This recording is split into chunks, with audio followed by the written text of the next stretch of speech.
What's up, Sneak Peekers? My name's Nolan Walley, and today we're at the South by Southwest world premiere of The Accountant 2, starring Ben Affleck, John Berthal, and more.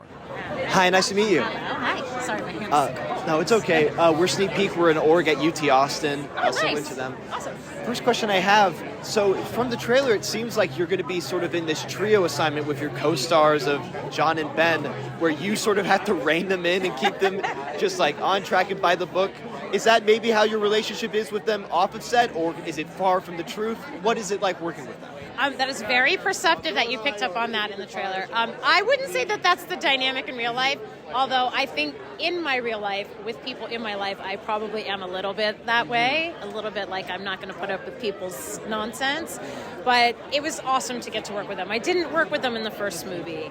I just sort of had to sort of track the accountant, and then here I am in the sequel. I've got to like call this guy up, ask for his help, and then he decides to go call his crazy brother. And then, there we are. But what I think with our characters and Anais, who is the other female character in the sequel too, we're all kind of lone wolves. We're all very sort of, not necessarily isolated, but we sort of have like a one-track determined mind. And it's sort of like, what happens when you put all these sort of very individualistic people together?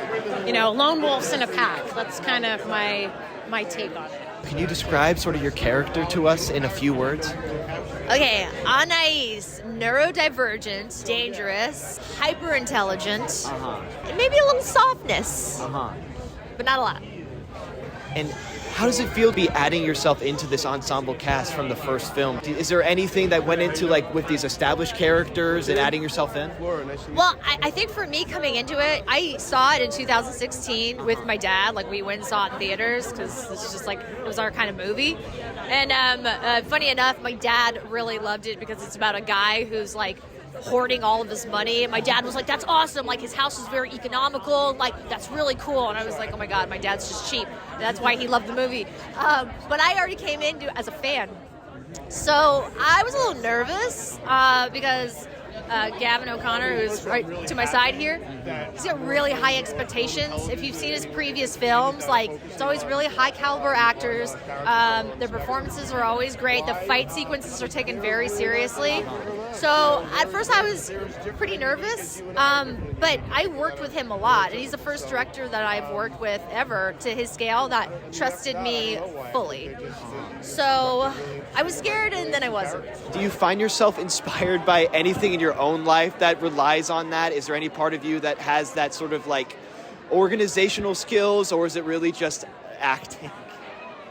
No, yes, it's interesting you say that. I had a tough time finding my place as Justine because I relate more to Chris's experience.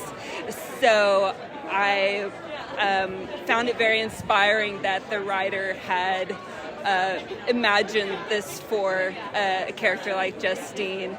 And so I did take a lot from the process of how she has been able to build her world around her to make it work for her, and instead of trying to fit into someone else's world. Now, I'm taking a bit of a shot in the dark here. I was looking through your credentials. I saw somewhere that you had also done work as an editor, as a director of photography. How does that go into your acting? Do you change your style to sort of think of how those different roles are going to take your performance? Yes, it makes a big difference, and I'm so glad I have that experience. As hard as it is, I definitely have that perspective so I can respect the director and editor and know kind of what will go into the final edit and how the picture will look and how it will sound.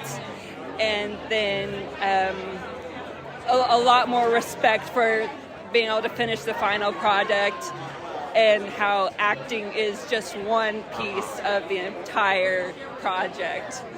Is there any one scene that you're really excited for people to see? I am very excited for people to see. So Daniela and I have an awesome action sequence.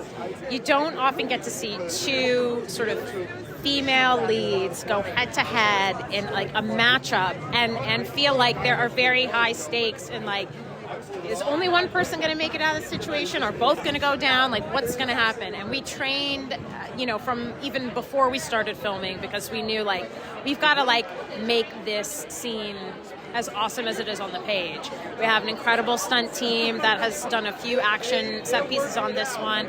Our stunt doubles who are awesome. So I'm really proud of it. I know Danielle is too, because we're like, we got to make this cool. We want the audience to like cheer at the end. I think they will. I predict that they will.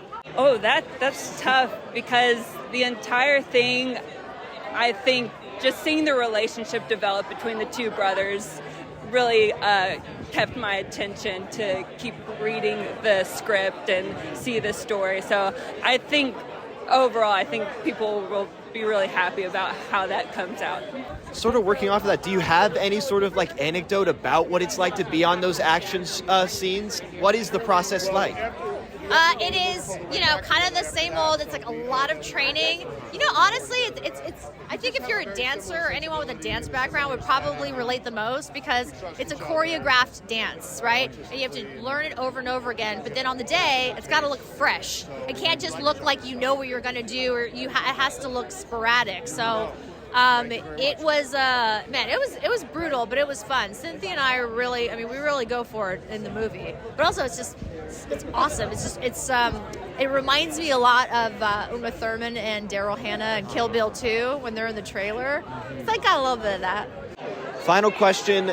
We're an organization at UT Austin, and we're always trying to figure out just the best advice that we could give for someone to be in a position like you. Is there any little tidbit of advice on maybe how to be seen, how to improve your work that you would give to college students? Yes. Well, I learned by doing and just producing my own work. And if you can get your hands on a camera and a group of people who support you and you can support each other, do it. Don't wait, and then keep going. It really is a game of persistence and determining to do it.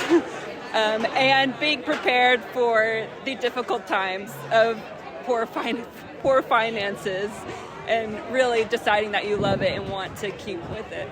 Well, I'll say this. Any student who is ambitious about getting into this business right now, if it was brutal 10 years ago, it's brutal now, and this might not. And so a few things I'd have to say. One, have something else.